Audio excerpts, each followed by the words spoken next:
Hey, how you doing? You like this filter? Yeah, has a lot to do with ADHD that I had in mind. It's a lot of things to distract you on here. Yeah. So let's talk a little bit about ADHD in children and read a little bit about it. Want to prepare you guys. You know, school done started back up. These kids need a lot of support. We've played a part in ruining them. So the least we can do is play a part in assisting them on their rehabilitation. I mean, come on. ADHD is typically classified into 3 categories. Oh no, dos, tres. Did you know that? 3 categories is classified? Yeah. Keep listening. Impulsive and hyperactive type, which is me, such as fidgeting, talking a lot, interrupting, and not sitting still. Now, a lot of boys were expected to have that kind. So girls went misdiagnosed for long periods of time because they weren't considered to be hyperactive and things of that nature. So can you imagine the injuries that come along with girls that have that one and how they're misjudged, talked down on? Come on now. Inattentive type, such as difficulty paying attention, being easily distracted, and not finishing tasks. That's also me. It's a struggle, especially when you don't know you have that. And you have people saying, you just being lazy. Stop being stupid. You know better. Come on now. Come on. That's so wrong. Combination type. As the name suggests, this is when a child shows both inattentive and hyperactive symptoms. That is me. It is a struggle. It's the most common of the 3 presentations. To be diagnosed with ADHD, a person must exhibit impulsive and hyperactive symptoms, inattentive symptoms, or a combination of both categories, which I have. These symptoms must be ongoing and affect their ability to function in a day-to-day life. Woo, do they not? Yes, they do. Lord. ADHD begins in childhood. You hear that? Childhood. So if the parents are not educated on it, can you imagine the injury to that child? My heart cries. But depending on the type and severity of ADHD symptoms, it may persist into adulthood, which mine did, because I had childhood trauma on top of ADHD and being coached by a trusted adult that my family did not know was coaching me.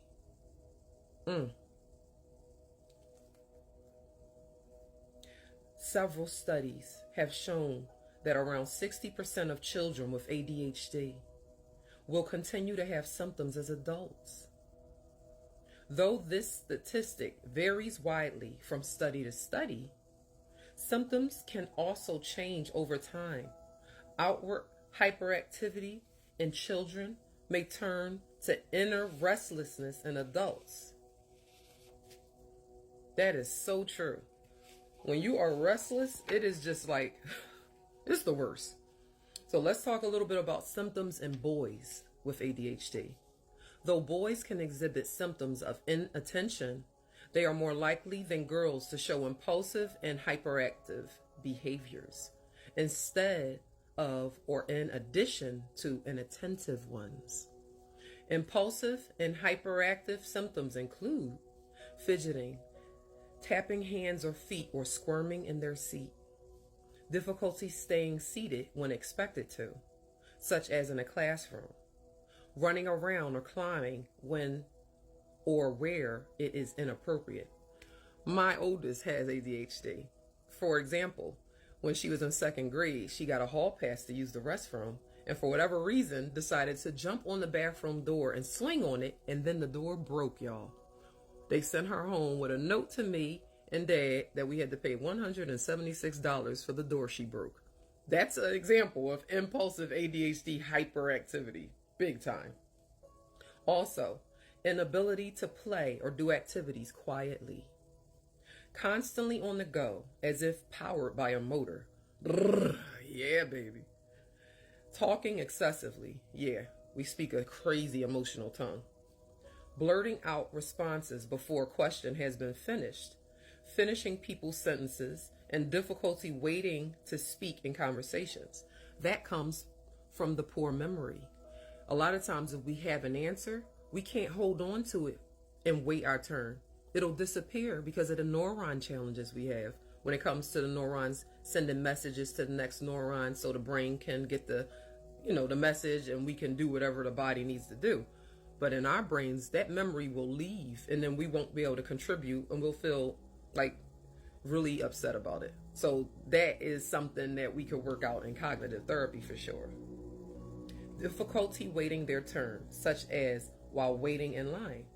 Interrupting or intruding on others during conversations, games and activities, taking over what others are doing, using other people's things without permission, etc. Facts. Boys are more likely to display externalizing outward behavior and have comorbid co-occurring conditions. These can include oppositional defiant disorder. I have that. My son has that, yeah. Conduct disorder, rule-breaking behavior, fights in school or aggressive behavior, and antisocial behaviors characteristic of antisocial personality disorder in adults. Did you know that? This gets real, y'all. If these kids don't get our support when they need it, they grow up to be very dysfunctional adults. No law-abiding citizen there. We talking survival mode adults that don't realize they're not living, they're surviving. Because our brain is kind of like survival mode, if you ask me. Research it. Now, symptoms in girls. Girls can have impulsivity and hyperactivity type ADHD, because I told you I do. But more often they show symptoms for inattentive type. Inattentive symptoms include lack of paying close attention to details. Yeah. Making careless mistakes in tasks such as schoolwork. Difficulty staying focused on tasks or activities such as lectures, conversations, or reading for long periods. Facts.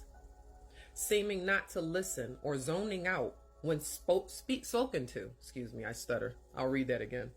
Seeming not to listen or zoning out when spoken to. Not following through on instructions, not completing or starting, but losing focus on. Tasks such as schoolwork, chores, or job duties. Difficulty with organizing, such as poor time management, messy work and living spaces. Disorganized work, like homework. True, I struggle a lot being a woman and a wife and a mother. It's very difficult when it comes to the expectations of a wife, a mother, a woman, when you're raising a family and you have ADHD. Lord God. Also, missing deadlines. Avoiding or disliking tasks that require sustained mental effort, because we know it's going to pull on us in ways that it's too much of a struggle. Avoiding or disliking tasks that require sustained mental effort, of course. Frequently losing needed belongings, such as school papers, books, cell phone, and glasses. That's true. Easily distracted. Forgetting common tasks like chores, or in teens and adults, forgetting to run errands, return phone calls, pay bills, and keep appointments. Oh my God. Girls tend to have internalized symptoms such as emotional problems and sensitivity, somatic physical symptoms, and problems with self-esteem and self-image. Girls need a lot of support, y'all. They'll suffer in so much silence, it's ridiculous, self-esteem wise. So make sure you peep in game, especially when it's a girl with ADHD. If she don't know it, she's going to move a certain way. She's going to behave a certain way. So maybe you could be a supporter for her if she's your friend or family member. Pay attention to these things inside our children and get them help, y'all. I'll be back. Take care.